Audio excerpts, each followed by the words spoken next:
Commanders hire Dan Quinn to match with their new general manager, Adam Peters, to lead this franchise into the future. The way that we live is not for everybody, okay? It's not, all right? Because we're going to run and put our bodies on people in a violent manner. Whether the team is giving us the highest of highs or the bluest of blues, we'll cover it all here on Commanders Nightly News. I'm, of course, your host, Louie T. Thank you for joining me. Let's get to tonight's lead story. So the good guys took one on the chin over in Baltimore, 30-23, in a very, very competitive game that at times, as DQ described, felt lopsided. We were down 14. We were on the verge of being blown out. But as I said yesterday, 5 wasn't having it. When you got one of them ones, you always have a chance and you're always still in the game. That said, had a chance to listen to DQ today on his post-game or his Tell the Truth Monday presser after the loss. We'll talk more about what he had to say. But obviously some bad news from an injury standpoint. We'll get to that a little bit later on in the show. However, I want to just make some quick observations, having watched the game for a second time, having a chance to kind of react to everything after some of the emotions have been, wiped away and removed from the situation, and kind of able to slow down too, because when you're watching the game live, I've got 5 or 6 games on at once, in addition to the game that I'm watching with the Commanders. And so my attention is being pulled in so many different directions, and I'm a part of the mob chat. So I'm all over the place. So I'm not able to always focus as much as I would like to on the game in particular and certain aspects of it, even though I don't miss a snap and I'm pretty much locked in, but still my attention is being, pushed and pushed and pulled in a number of different directions. But I do want to say this as we talk about Tell the Truth Monday. There's certain guys that stuck out on Sunday. The first that I want to acknowledge, because I don't think I did this yesterday, I think I might have done it in passing yesterday, was Dante Fowler Jr. And I think I did say, he's been a godsend, and I don't know what we would have done without him, and I don't know how we're going to survive if anything happens to him from a pass rushing standpoint. He was relentless yesterday. And he had a multi-sack game yesterday, 2 sacks on Lamar. He was one of the few guys that got consistent pressure yesterday. He's been one of the few guys that has gotten consistent pressure all season when given opportunities. And because of injury, he's been thrusted into a much bigger role than I think we had envisioned when he got here. And he's been really good.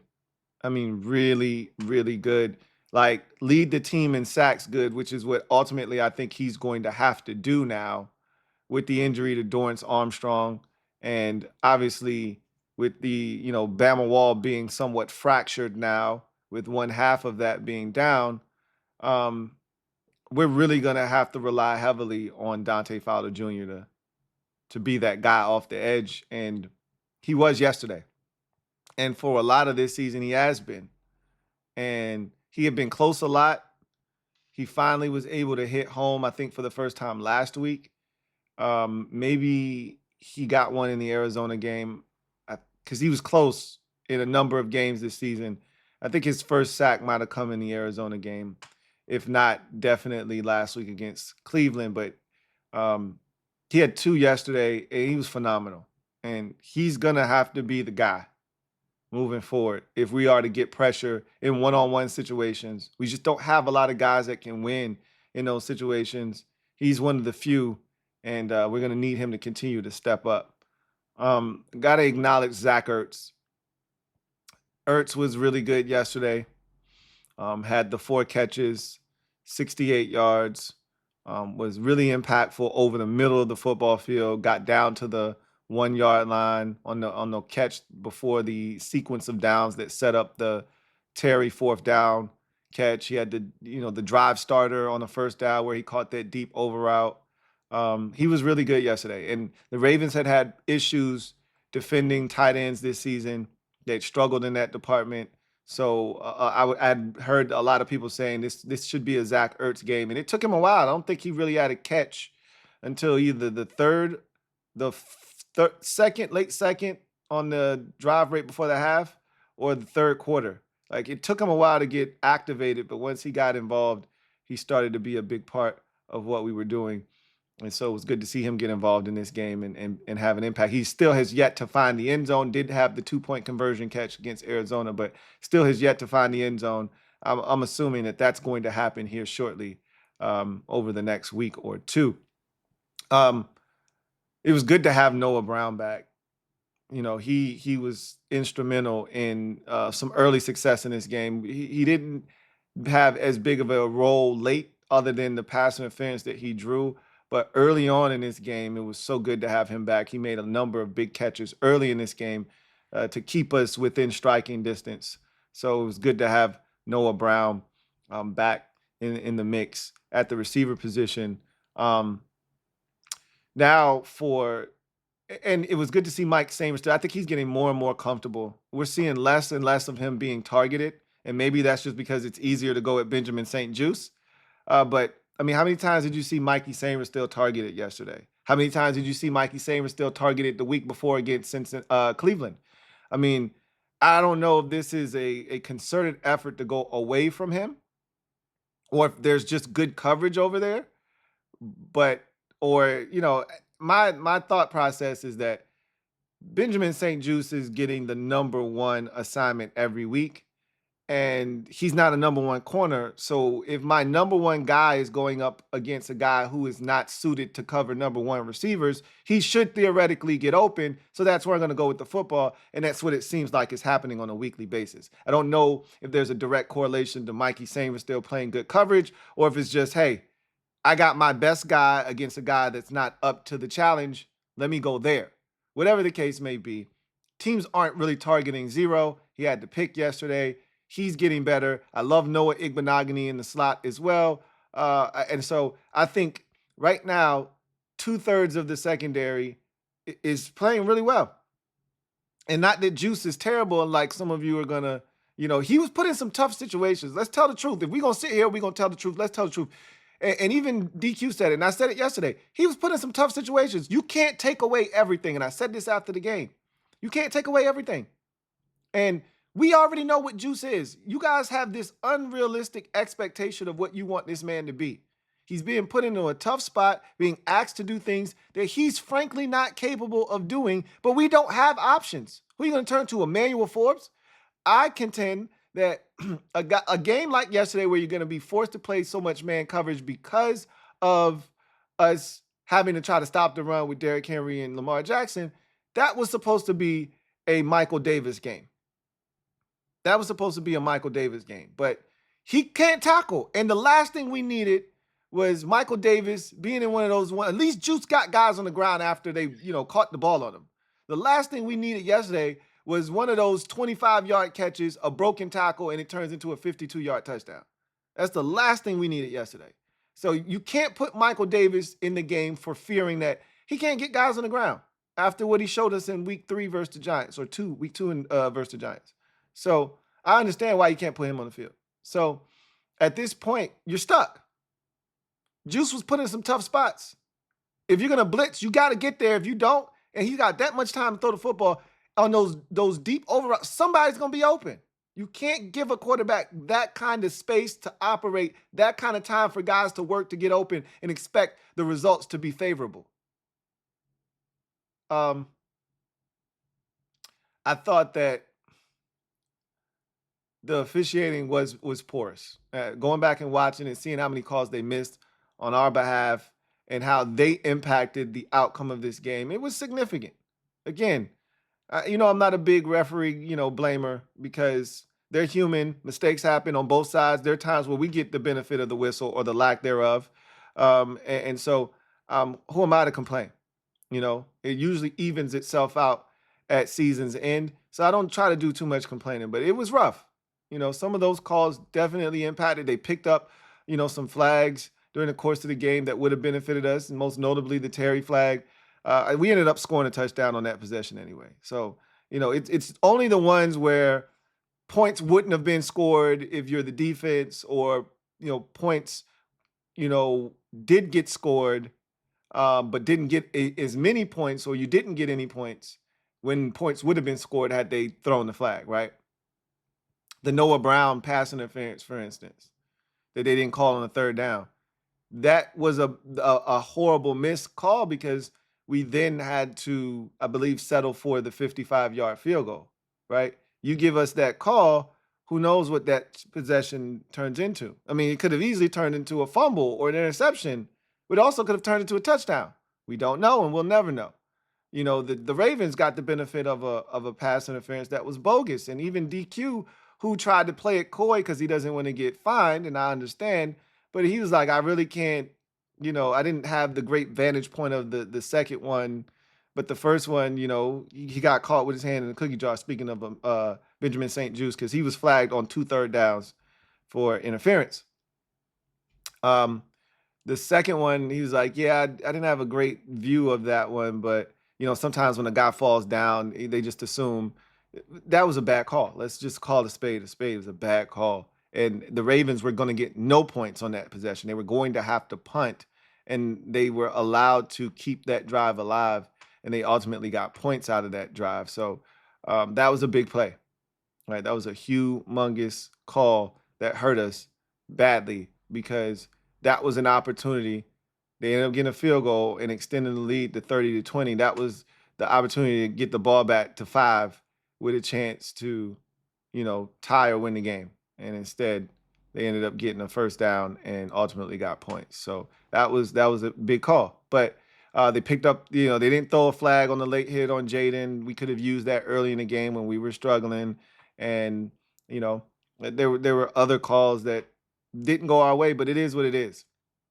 At the end of the day, Olamide Zaccheaus can't drop a first down on 2nd and 11 that leads to a field goal attempt. There are things that we could have done in this game. Jaden, I thought, had a predetermined pull on a read option that looked like it was a touchdown if he gives it to Austin Eckler. Like, they're just things that we got to be better at, right? But at the end of the day, our defense, to tell the truth, because it's Tell the Truth Monday, our defense is what it is. And I don't think there's any magic wand or magical fix to this. There are going to be weeks where we're just outmatched. And if we don't get to the quarterback, we're in trouble. This was one of those weeks where we were outmatched. We didn't get to the quarterback, and we were in trouble. And the same thing will happen against teams like the Bears and the Falcons and the Eagles and the Cowboys if we don't get to the quarterback. If you don't get to the quarterback and you send pressure, if you don't get to the quarterback and you got an extra defender in the box because you're trying to stop the run, and it might not be prevalent in every game, like we shouldn't have to do that against Dallas. They don't run it well, right? Maybe you have to do that against Chicago, but I'll take my chances stopping the run with a light box and see if they run us out of that. And if they do, then you bring the defender down and then you take your chances. But in certain games, like against Atlanta, you're going to have to bring that extra defender down because they run the football. And that's going to give Kirk Cousins one-on-one with some of these receivers. And then if you can't get to Kirk, if you can't disturb him, you're in trouble. If you can't get to Dak and you can't disturb him, you're in trouble. If you can't get to Jalen Hurts and you can't disturb him, you're in trouble. If you can't get to Caleb Williams and you can't disturb him, you're in trouble. And so this is who we are defensively. We're going to have to stop the run. We're going to have to put teams in 3rd and long situations. We cannot. And one of the things that was very problematic in this game, and we're going to get to my offensive and defensive keys here in a second. But if we're talking about telling the truth, part of the reason the Ravens were able to sustain offense, kill us on time of possession, make the game feel lopsided because we just really didn't possess the ball all that much. We didn't have a lot of opportunities. We only had 4 opportunities in the second half of this game because they had the ball so often. They had 2 90-plus yard drives. Part of the reason they were so successful is there were too many 4, 5, and 6 yard hits in the run game from Derrick Henry. It wasn't an explosive death. It was a slow death by 1,000 cuts. It was Derrick Henry for 1, Derrick Henry for 1, Derrick Henry for 4, Derrick Henry for 5, Derrick Henry for 6, Derrick Henry for 4, Derrick Henry for 2, Derrick Henry for 1, Derrick Henry for 6, Derrick Henry for 6, Derrick Henry for 4, Derrick Henry for 2, Derrick Henry for 4, Derrick Henry for 5.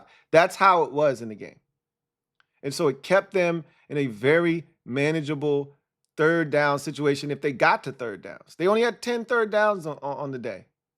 So a lot of times they didn't even get to third downs. And it was that success in the run game that allowed them, and now knowing that we had so many injuries throughout the course of the game on the defensive line, it's understandable that this team wore down and the run became more effective as the game wore on. We lost a lot of guys. We lost 3 guys on our front on the defensive line throughout the course of this game, including Jonathan Allen. So you understand why the run defense got worse as the game wore on. We became less and less effective because we had less and less bodies.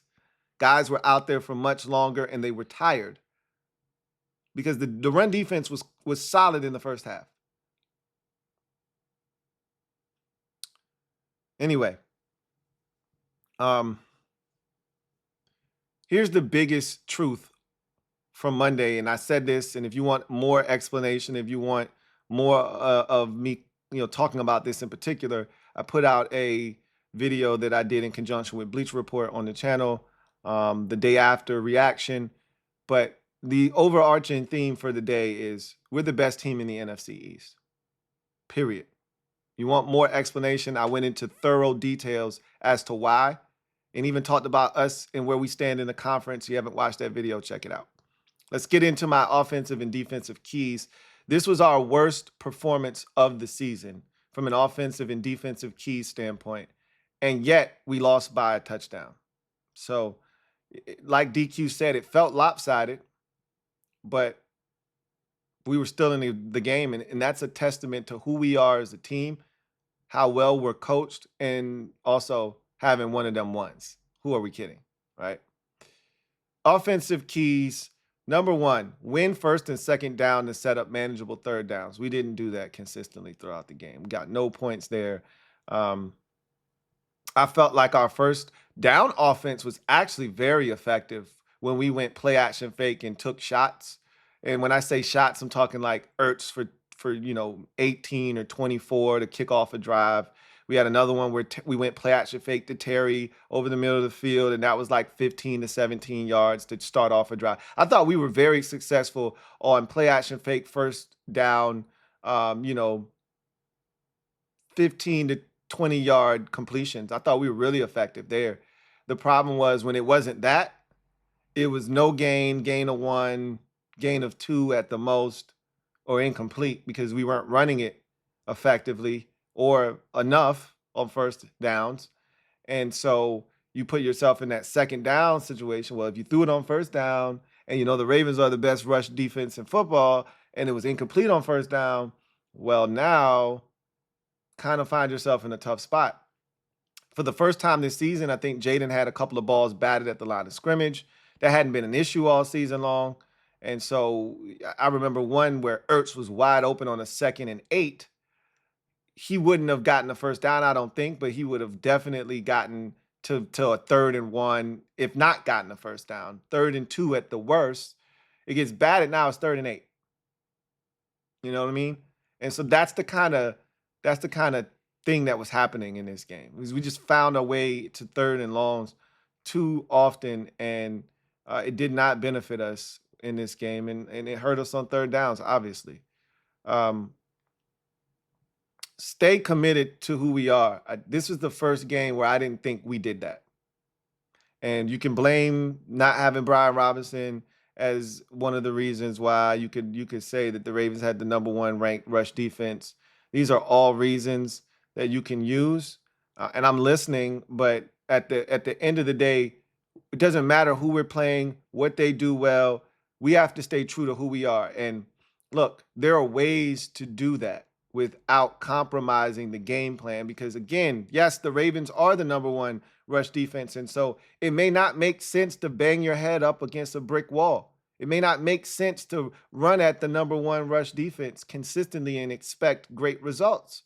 I'm aware of this, but there still needs to be a mentality of, hey, we're going to stay true to who we are, and we run the football. That's what we do. And so we got to get creative in how we do it. And I thought we got creative. We had a lot of misdirection plays, flea flicker screen, and like there's ways that, and that screen is to me an extension of the run game, right? The De'Ami Brown wide receiver screen is an extension of the run. There are ways that you can kind of get those yards without putting the offense behind the chains. I thought some of the runs to Austin Eckler, where we went like counter action and like those were effective. The first run of the game was a 5-yard. It was his biggest run of the game. It was a 5-yard run. Jeremy McNichols had like a 5 or 6 yard hit on a run that was like kind of counter trap action that we were able to like there's ways to figure it out. Like don't just run at them. Like find ways to be creative in doing that. And I think we did that well enough in this game. And also staying committed to who we are is also being aggressive. We're 9 of 9 on 4th downs for a reason. Like this is what we do. Put the ball in Five's hands. Like I'm cool with Austin Seibert kicking a 55-yard field goal if it's 4th and 9. If it's 4th and 8, it's 4th and 10 or 11, I get it. It's 4th and 6. We didn't come here to try to live and eat off of field goals. We came here to win.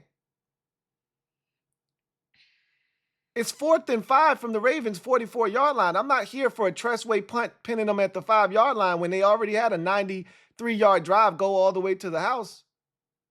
No, I'm not here for that. But, in DQ's defense, he said, look, at some point, even if you've had a tough day of it, had a tough go of it as a defense, you got to buckle up and you got to get a stop. And he was hoping that it was going to come, and it just never came. And I never got the sense that it was coming yesterday. Again, the officials made sure that it didn't happen on that one call, but that was our chance. But it just never felt like it was coming. Protect Jaden, the Duke, and win time of possession. I gave us a half point because we did a pretty good job of protecting Jaden yesterday, as well as the Duke. We didn't turn it over, although we tried. Jaden had a ball that got away from him when he rolled out, and that was another missed opportunity that he threw it to Noah Brown, and it kind of got away from him, went straight to the safety, and the safety just dropped the football. Should have been a pick. But outside of that, we didn't win time of possession, and that was a big one. So I gave us a half point there. We got smoked in the time of possession, big time. And we're not accustomed to that. That's not who we've been this season. We've been the ones winning time of possession 36-24, 37-23, not the other way around. So that felt off, right? And then lastly, score 6 times. At least 4 of them need to be touchdowns. Only allow 1 open red zone trip if it's over 3 trips to the red zone. And first of all, we didn't check the first box, which was score 6 times. We scored 5 times. 3 field goals, 2 touchdowns. And I had already knew, because of the liabilities defensively and the offense we were going up against, that we were going to have to score 30 plus to win this game. This wasn't going to be 27-23. This wasn't going to be 24-20. This wasn't going to be 26-23. You're going up against the number 2 scoring offense in the league and the 2-time league MVP, and Derrick Henry. Like, this isn't going to be a low-scoring game. This isn't going to be in the 20s. You want to beat the Ravens, you're going to have to score 30 plus. And I knew that, which is why I mandated that we score 6 times, and 4 of them needs to be touchdowns, because you're not going to field goal this team to death and win.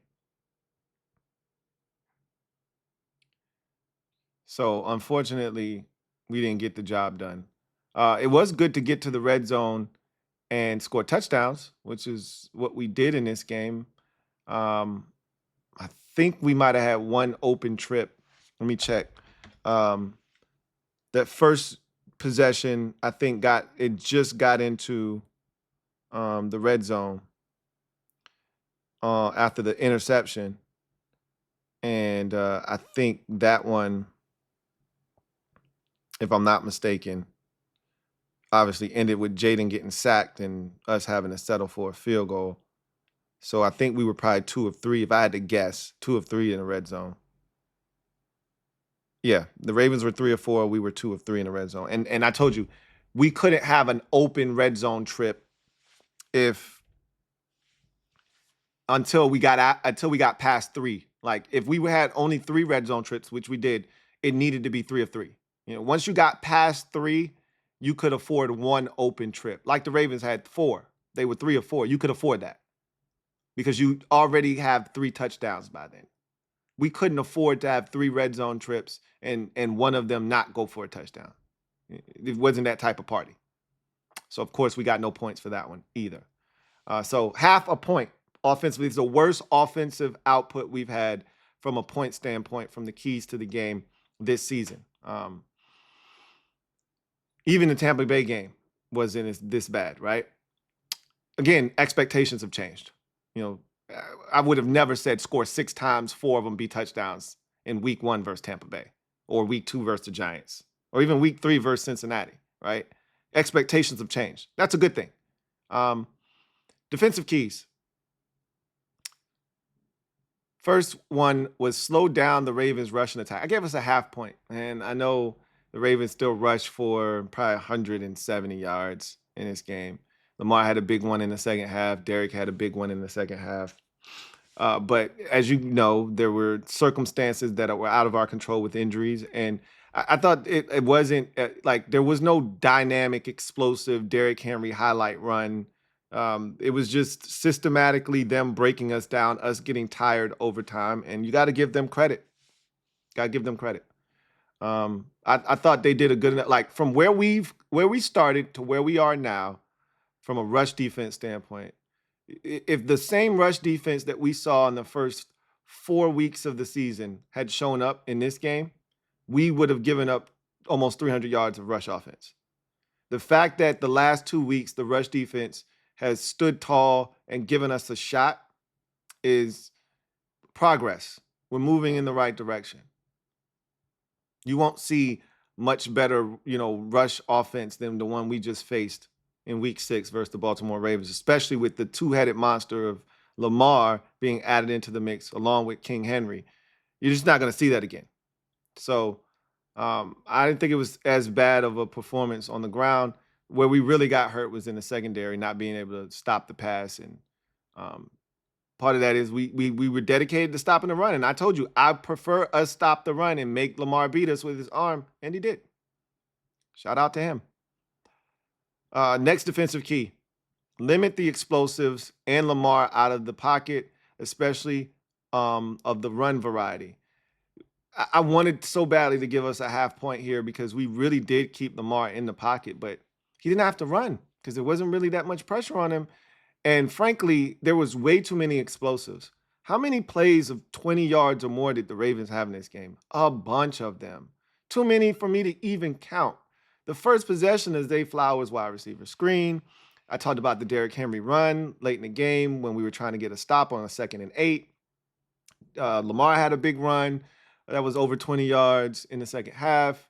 How many explosive plays to Rashad Bateman and Zay Flowers over the middle of the field in man-to-man coverage where they just beat our guys, mainly Benjamin St-Juste.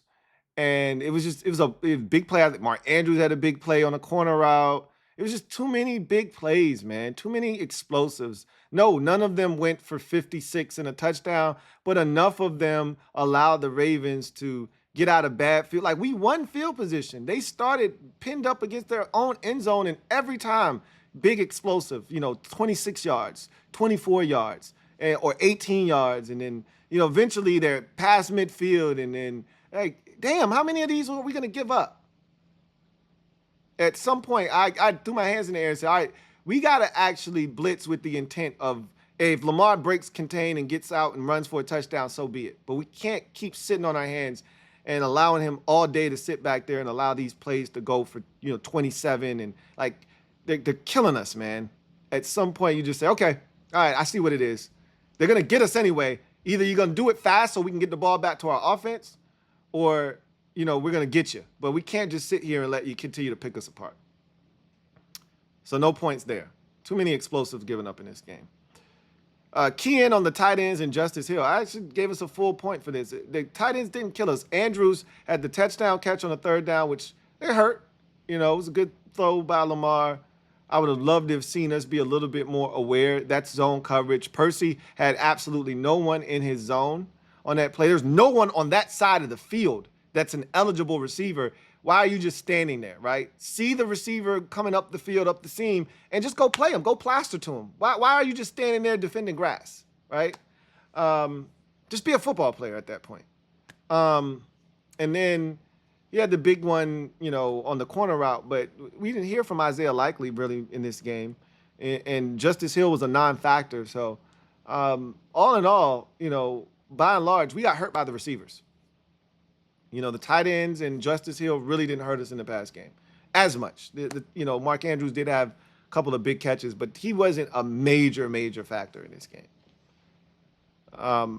Then lastly, win on third downs, red zone, and special teams, and obviously force a turnover ball is life. I wanted to give us a half point for the turnover forced, but the other things were so overwhelmingly favored on the Ravens side that I couldn't even give us the half point for the interception that we created. We didn't win third downs on either side. We were dominated. They went 6 of 10. I think we went 4 of 11 on third downs. They went 3 of 4 in the red zone. We went 2 of 3 in the red zone, so we didn't win that either. And then special teams, we missed a field goal. And, I don't know if it was partially blocked or what, but there were a couple of knucklers that just came out nasty. One went through the uprights on an extra point. The other, if it got tipped, okay. If it didn't, yuck. But we didn't win special teams either because we couldn't afford to not put points on the scoreboard in those situations. So, and ball is life. The ball was on the ground. Bobby Wagner didn't even see the ball on the ground. It was literally, if he would have looked down, it was right by his foot. But who expects the ball to get snapped and it to just be placed on the ground, essentially? Yeah, he didn't expect that.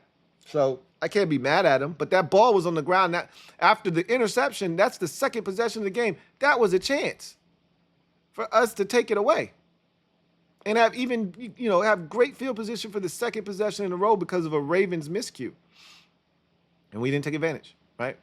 On the defensive keys side, 1.5 points total, 2 points combined out of a possible 8. Normally, not only do you not win when that's the score for the keys to the game for me, normally that's an ass whooping. Normally that's one of those 45-10 specials that we used to get on a regular last year from teams like Dallas and Miami. Surprisingly, it was a 7-point defeat, and that shows you the growth and just how good this team can be, even when they don't play their best. We've seen it now 2 weeks in a row that we didn't play our best. We didn't play our best. We left points out on the field against Cleveland, and we still mopped those boys up. And we didn't play our best yesterday, and we only lost by a touchdown. And that's with us feeling like there were calls that didn't go in our favor, mistakes made on our part, things that we didn't do, drops, things of that nature, and we only still lost by a touchdown. So those are things that you feel good about, that you feel positive about. One of the biggest takeaways that I have right now about this team is that we're capable of playing with anybody. We're capable of playing with anybody. If we're telling the truth here on Monday, we're capable of playing with anybody. Are we capable of beating anybody? That's not the same thing. We're capable of playing. And if, the calls go in our favor, the ball bounces our way, and we take advantage of opportunities, we can win. But if the Ravens play their best and we play our best, we can't beat the Ravens. If the Lions play their best and we play our best, we can't beat the Detroit Lions right now. There's certain teams that we're just not at that level, but guess what? We're not even supposed to be here. So the fact that we are where we are this early in the process and we're competing like this should tell you that by the time we get to where we're ultimately trying to go, we're going to be a juggernaut. Take solace in knowing that, no, we didn't win the game and that sucks. And I'm not here for any moral victories.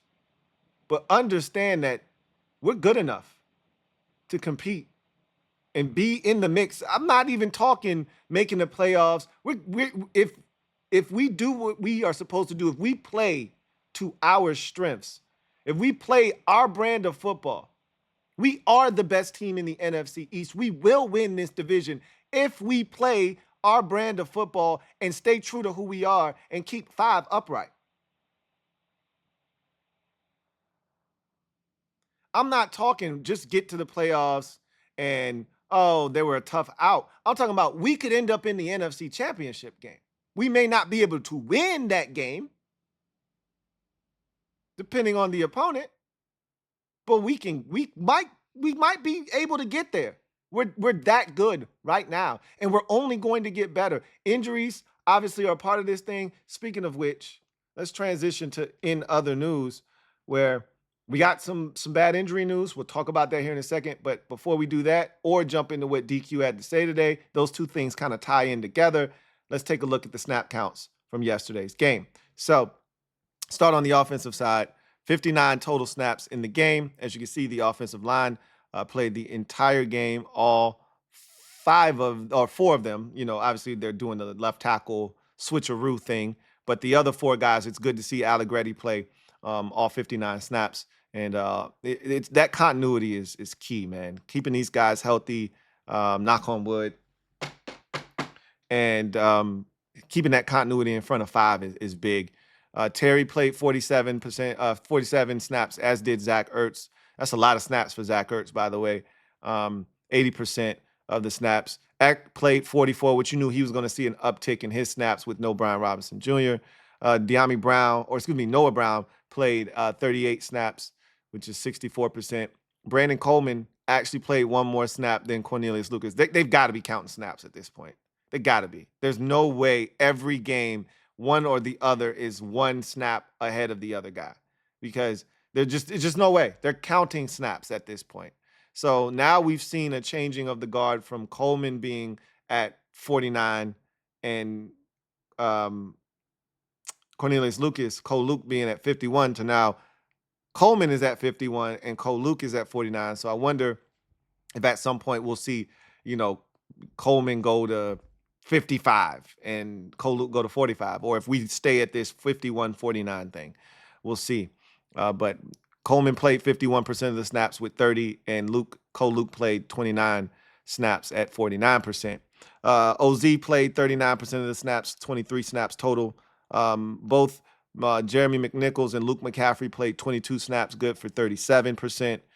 John Bates played 21 snaps, 36%. De'Ami Brown played 19 snaps, 32%. Ben Sinnott played 11 snaps, 19%. And I think those snaps being that low for guys like Luke, John Bates, and Ben Sinnott are a direct correlation to us not running the football enough in this game.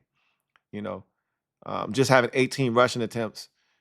Those are the types of plays where you expect Bates and, Ben Sinnott and Luke McCaffrey to get some opportunities. And there just weren't a lot of those in this game. Right? Trent Scott played 1 snap. And I want to say the 1 snap that he was in on, if this is the one I'm thinking about, he had the penalty for not lining up off the ball. He was on the ball and he was covered up. So he was an ineligible receiver on the play. So that hurt us too. We overcame it and ended up scoring a touchdown. But again, those types of plays will get you beat in the red zone. Defensively, there were 68 snaps in the game. Bobby Wagner and Frankie Louvu played all 68. Benjamin St-Juste played 65 of the 68 snaps for 96%. Quan Martin, 63 of the 68 snaps for 93%. Jeremy Chin, 56 snaps, 82%. Percy Butler, 49 snaps, 72%. Mike Sainristil, 47 snaps, 69%. Deron Payne, 43 snaps, 63%. Johnny Newton and Jonathan Allen both played 37 snaps in this game, 54%. Cleveland Farrell and Dante Fowler Jr. both played 36 snaps, good for 53%. Noah Igbenogany played 35 snaps, good for 51%. Javonte John Baptiste played 28 snaps for 41%. Fedarian Mathis played 24 snaps, 35%. FA played 22 snaps, 32%. So that's a good number for him in his first game back since week 11, I believe, of last season. Michael Walker played 19 snaps. I would like to see those 19 snaps go to Jordan McGee, and I think that's what's ultimately going to happen here in the near future. So only a matter of time now. I mean, McGee's going to be activated next week. He has to be, or else he's out for the season. That's not going to happen. So my guess is McGee will be activated next week, and then we'll see Michael Walker. I don't know if he'll be demoted to allow McGee to be on the roster or if they cut bait somewhere else, but I expect those 19 to 15 to 20 snaps a game that they decide. And again, this was a different type of game because of Baltimore. Generally, you're not seeing that third linebacker play that many snaps. This was a Baltimore specific thing. When you play those run heavy teams, you need that extra linebacker down in the box. You're playing them, they like to utilize 2-3 tight end sets. So you saw the extra linebacker. This won't be the case, most games. So don't think, oh, that's 19 snaps for Jordan McGee. No, when McGee comes back, he might get 3 to 5 snaps a game, if that. They're not taking Bobby Wagner and Frankie Louvu off the field. So Dorrance Armstrong obviously got injured in this game, only 13 snaps, 19%. And Michael Davis played 2 snaps in this game, 3% of the snaps. So something to keep an eye on moving forward. How are they going to divvy up some of this defensive line rotation snaps? Do they maybe start to look at Michael Davis again? Benjamin St. Juste was brought up. Speaking of which, let's get to the conversation surrounding DQ today and his Tell the Truth Monday presser after the loss. So he talked about the injuries. Let's get to those quickly. Injury situation. Jonathan Allen is what I feared. I told you guys yesterday, until you convince me otherwise, he's done for the season with a torn pec. I've seen that movie. I'm scarred from Brian Arakpo. It happened to Rak twice while he was here in Washington. So if you've been following this team long enough, you're very familiar with the torn pec and what that looks like. And so once I heard he had a pec injury and he didn't return, I was like, oh, shit, here we go. So I was like, yeah, that's probably it for him this year. Some people are questioning whether that's it for him in a Commander's uniform. I don't think that's the case.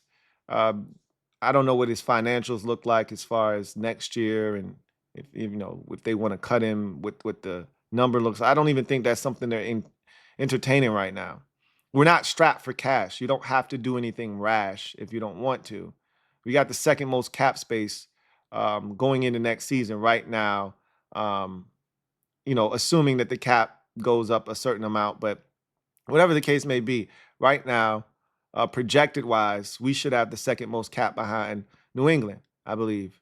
So they don't have to do anything crazy like cut Jonathan Allen. That doesn't make any sense. You can't trade him now if you were one of those trade Jonathan Allen or Daron Payne at trade deadline people because he's hurt. No one's trading for damaged goods. So I don't see that happening. I don't see anybody trading for him in the offseason because he's coming off of an injury. So I think he's going to be here. I don't think he's played his last snap here in Washington or anything like that. But, it's disappointing not to have him in the mix because even though you weren't seeing a massive amount of production from him, it felt like he was just starting to get, his feet wet and get comfortable in this scheme and what they were asking him to do. His last 2 games were his best 2 games this season. And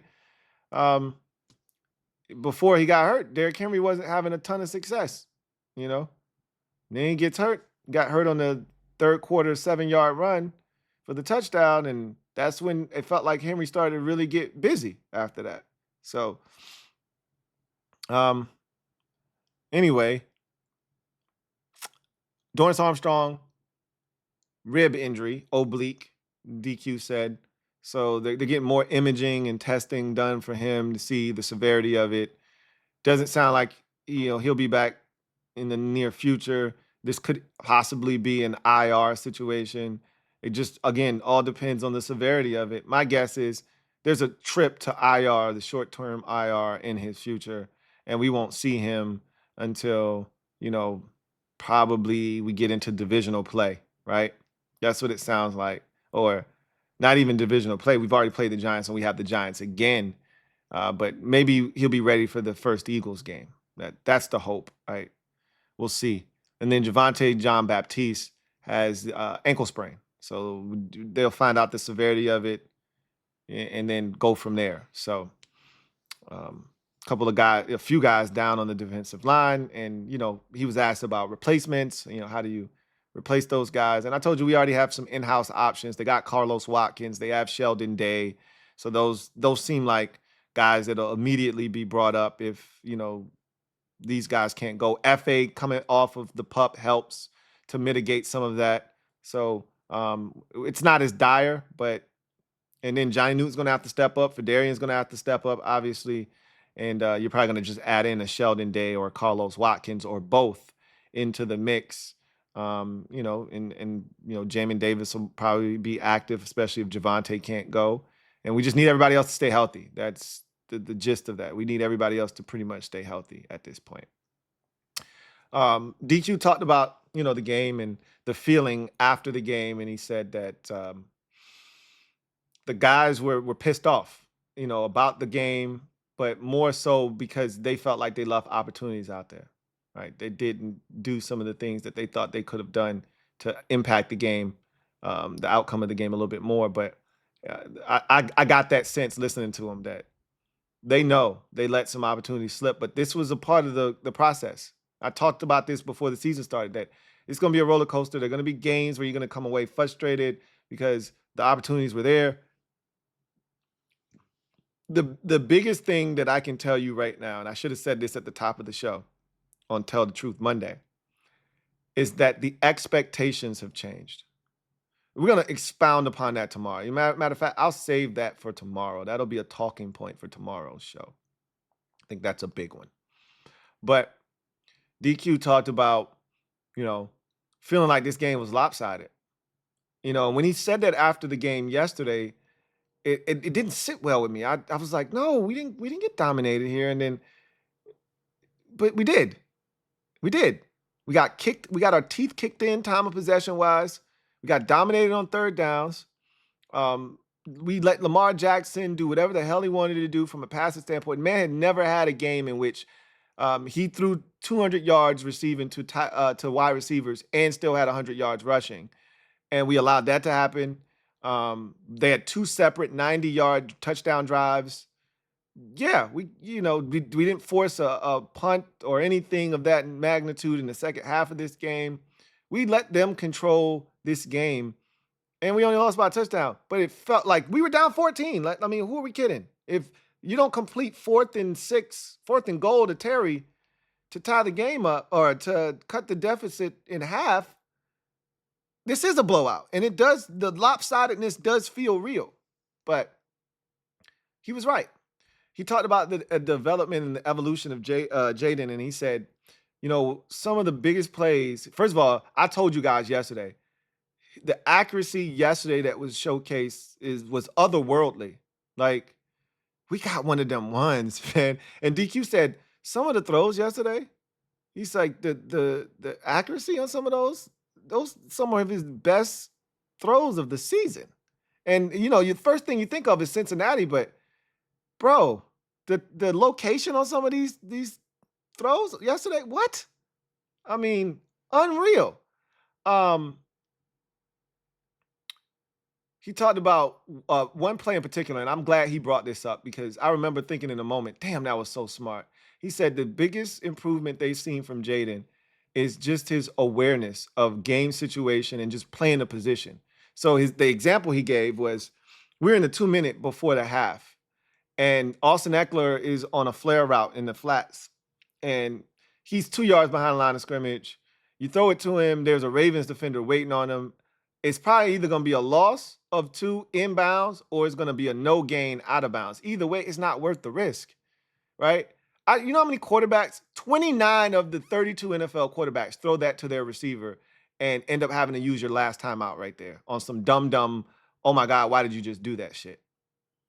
Or you're going to force your running back to make some kind of Herculean effort to try to get out of bounds and stop the clock so you don't have to use your final remaining timeout. You know what this man did? He threw that shit at the feet of Austin Eckler like, nah, we're not doing that. And I looked at him, I said, I didn't even say nothing. I just looked at him. Because that's right, we here. That's next level shit, man. But that goes without saying when you got one of them ones. He just gets it, man. Damn. And when DQ brought it up, I was like, man, I remember that in the moment, feeling really good that he did that. And I forgot to bring it up. I'm glad DQ brought it up. Because that was a smart-ass play. DQ was like, yeah, he's getting smart about when to get rid of the football. Throw it away, right? That was one of those times. DQ talked about not using Forbes, and, you know, he made it sound as if they may use him this week. He talked about the game plan being really specific to the Ravens, hence guys being down or not being utilized. And I told y'all that this was a game plan specific situation. And he even talked about Juice's struggles, and he said, look, man, we put him in a tough spot. Like, that was the weakness of the defense. Like, you can't stop everything. You can't take, and I tried to explain that to y'all the best I could, but a lot of y'all weren't in the mood to hear that shit, and it's fine. But you can't take away everything when you're playing a team like Baltimore.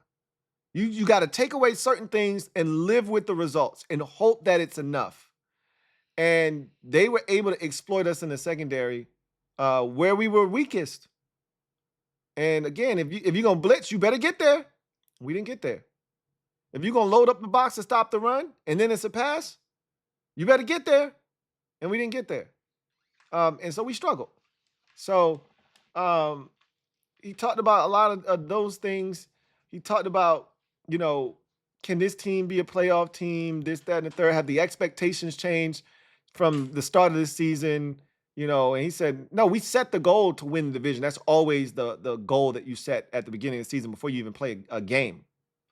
It is win the division. But the expectations haven't changed because we thought we were good enough to do that before the season started. Like, now, you know, again, we're going to talk about expectations changing tomorrow because they have changed.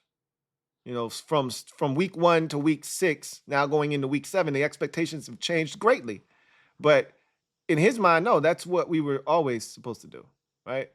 So, you know, he talked about yesterday and then just the missed opportunities and, you know, the Ravens just being, you know, really good and the Ravens, you know, already being great at doing what they do, which is that establishing an identity thing that DQ talks about so often, you know, and we're not there yet. We're in the process of forging that identity, figuring out who we are and being the best at what it is we do.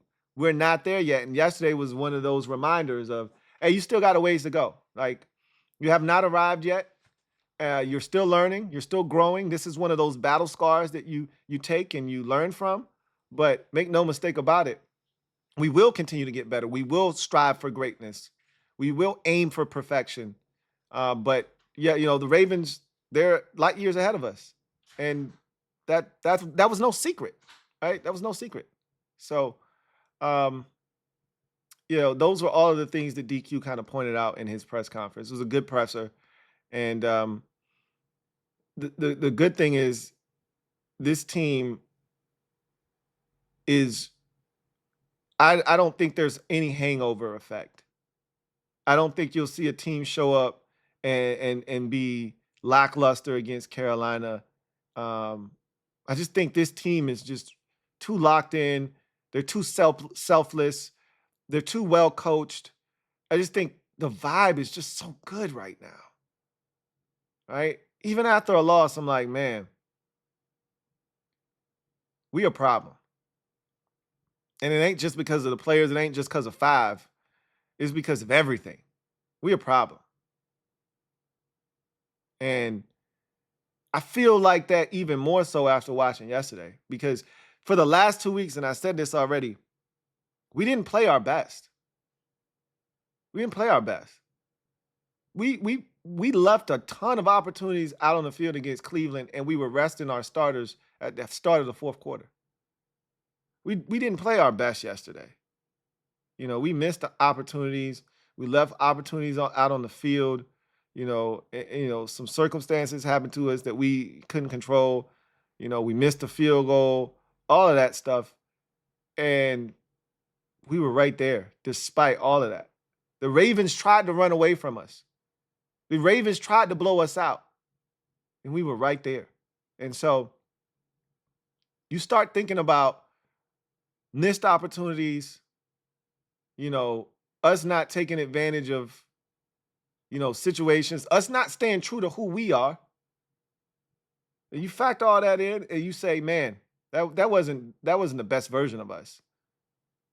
And you lose to a Super Bowl contending team by 7, you start to say, if that's what a 70 to 75% performance from this team looks like against one of the league's best, we know what a 70 to 75% performance looks like against one of the league's worst. Just check the week before. What does it look like against a team that's in the middle? Like a Chicago, for instance. I still think it's enough to win. Now imagine what happens when we play at our best and it looks like Arizona. That's what you got to start thinking about now. And so I feel really good. Not going to hold you. I feel really good about this team and where we are. And sucks that we lost. We weren't going to win the rest of our games. 4-game winning streak is snapped. You know what? Let's start a new one. We'll start talking about that on Wednesday, right? Continue to lick our wounds today and tomorrow. We'll take a look at the NFC East tomorrow, among other topics. And then Wednesday, we'll turn the page to Carolina and we'll get started on trying to forge a new win streak. But that's going to do it for me, your man Louie T, here on Commanders Nightly News. Look forward to chopping it up with you guys next time. Have some stats for you tomorrow and some different topics and conversations. So that'll be an interesting show. But I'll see you guys then. God bless. Good night. Here comes the diesel. There's the snap, hand to Riggins. Good hole. He's got the first down to the 40. He's gone.